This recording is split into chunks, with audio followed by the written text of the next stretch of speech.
Hello and welcome to the Business Networking channel hosted by the Hispano Chamber of Commerce.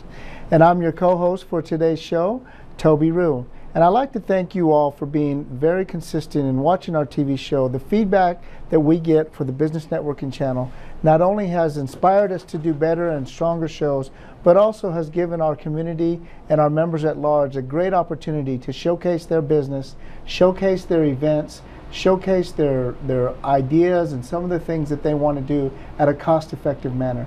So here at the Business Networking channel and the Hispano Chamber of Commerce, we want to encourage you to continue to work closely with our Chamber of Commerce.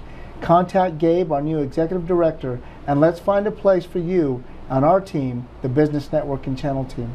Now, our Hispano Chamber of Commerce continues to have a lot of things on tap, and there's no different for the month of June. This month we have a joint venture, and our Executive Director, Gabe Vasquez, has hit the ground running. He continues to set up and collaborate with our local partners in the community, and this seems to be one of the great partnerships that we're going to see more of in the future. It's a joint venture with the Green Chamber of Commerce. It's called First Farm to Table. It's the Farm to Table event that's going to be a dinner and a movie.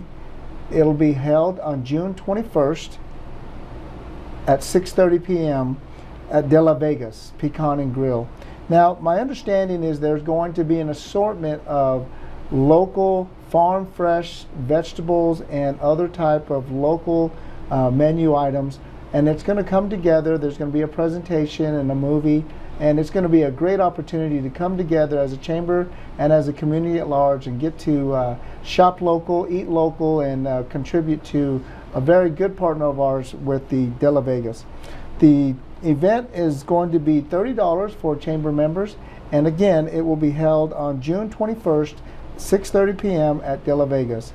For the joint venture with the Green Chamber of Commerce, the Hispano Chamber of Commerce, Farm to Table.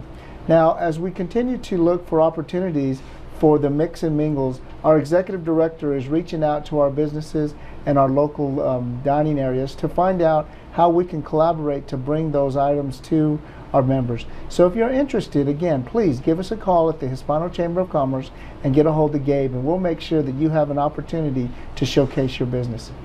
Now, the month of June, school is out, graduation has now started to settle in, and we're looking for the things to do for the summer. Our guest today has, I think, one of the most creative ways to spend your summer and to take some time out to enjoy what the Southwest talent pool has to offer. We have none other than our chair, Ruth Sugarman, who is the chair of the Southwest Jewish Arts Festival. Now, the Southwest Jewish Art Festival is in its 6th year, and it has continued to grow and provide some great opportunities for local talent to showcase their art, their pottery, some of their sculptures, and now, as I was speaking off camera with Ruth Ann, we are going to move into some local artists that have developed their skills in El Paso, Texas at Hal Marcus Gallery.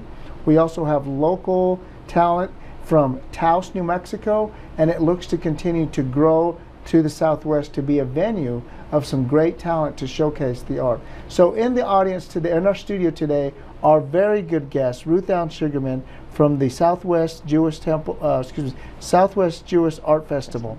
Our chair. Thank you so much for being on our show, Ruth Ann. Oh, it's my pleasure, really, and thank you for all that you've done for us. And I have to tell you that I have done things with the Hispano Chamber of Commerce before, a few years before, and they were just so great and gave me so much support that our art show then, I think they contributed greatly to its success, and it was a success. You are so kind. Thank you so much, Ruth Ann. At the Hispano Chamber, we don't get to fit all the marks of a great organization, but when we can hit a few of them, it sure makes us feel good. Thank you. Oh, absolutely. Well, let's talk a little bit about your organization. Now, for our audience and our member out there, we really want to get this really, I want to set the stage so you can understand what a great opportunity this is for our local artists and also our local talent. Now, to set the foundation, you told me that you are not originally from New Mexico, that you're No. from Cambridge, Massachusetts. Right. And so you and your husband made the long trip over from the east to the south. Tell us a little bit about that decision. Well, I'll tell you, we didn't come exactly directly from Cambridge, since my husband is from New Jersey, which I don't usually broadcast. But then we went to other stops throughout the country, landed in California, and decided California was far too crowded and truly not suitable for us at the time. Consequently, friends of ours, and we had heard about in New Mexico, and we stopped off one time and we liked it, and then we came back and we bought some land, built a house, and we've been here now 16 years and loved every minute. Fabulous. You know, we are a destination of choice. From a business development side, our local Mavita, our economic development, has made several notations, and I've read in several articles that we are one of the destinations of choices for retirees or people that are relocating to the warmer climate. Now, you used to be involved in something that's been very passionate to my heart, and that's the education of our youth. Can you tell us a little bit about that background as a teacher? Oh, well, actually, I taught English for many years. Then, and the best part about teaching English is that it's sort of an umbrella, and you can bring all kinds of things into Sure, your classroom. absolutely. So this was a wonderful place for art and for music and all kinds of things that I could think of, including civics, Mm-hmm. which was great. But unfortunately, I did not have the opportunity, or the time really, to start my own art until after we retired and came here. And this is a beautiful place to do it. We do have some very famous artists that have lived in southern New Mexico. Oh, yes. And their renderings are being showcased across the United States and, Right. and even abroad. Mhm. Well, Ruth Ann, you know, I really like our audience to feel who we're talking with, and your passion for life is definitely something that I think will come to forefront as we continue to talk about the Jewish Art Festival. But I do want to make a note about something that I think was very good, is that you have two wonderful daughters, Right, two fantastic grandchildren, right, granddaughters, and also a third great-granddaughter. right. So as we were talking off screen, you are just full of these wonderful, beautiful women. So your Yes. husband must have his hands full. Well, he thinks it's his due, you see. This was his dream, That's right. and we fulfilled it. Well, our audience, I want you to understand is that Ruth Ann not only has the personality and the passion, but I wanted you to understand that this woman is full of passion for the arts, and she comes from one of our very successful local churches in town, Temple Bethel. Temple Bethel is currently their their rabbi is Citron. Uh-huh. Rabbi Citron, he is the organizational leader, and as we talked about this, the Jewish community has thrived and continues to grow with a lot of emphasis with the NMSU, our local university, our White Sands Missile Range, and we just have a lot of people that are interested in and come out for this. So it's very important that I want our audience to know that the community at large is really growing and passionate, and you work very culturally with the community and everything within the Jewish community. Yeah, very much so, because we feel very strongly that we should be part of this community. And so there are many endeavors that we have made, and frankly, they have been good and they've been successful, which is just such a great feeling. I don't know that, I think we've had more people come to our temple since we established our new one in 2005. It is larger, of course. Consequently, we can have more people. Mhm. And this is what I am hoping will happen with our show. Sure. We would love to have as many people as would like to come. Well, when we opened up the show and you and I were talking about this, I think this really shows to our audience out there the growth that you have experienced, because and the beginning with your art festival, and we're going to talk about some of the art that we have on display, and as you see our audience, as you look through our interview today, you'll see some renderings, and we're going to talk a little bit about those. But it started out primarily as just local artists within the congregation. That's right.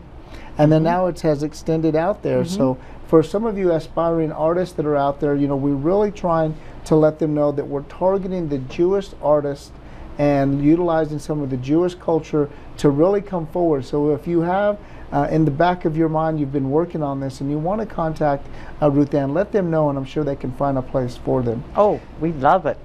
Now, we talked a little bit before the show about some of the Jewish background, and one of the things that I found very interesting, and it probably goes on to show how this really worked, because in the Southwest, there were a lot of trade and merchants that occurred down the Camino Real up to Santa Fe and Las Cruces as a point destination as they moved through. And you were telling me that some of those merchants came into the Southwest and really set their feet into southern New Mexico. So your temple has been around for many, many years.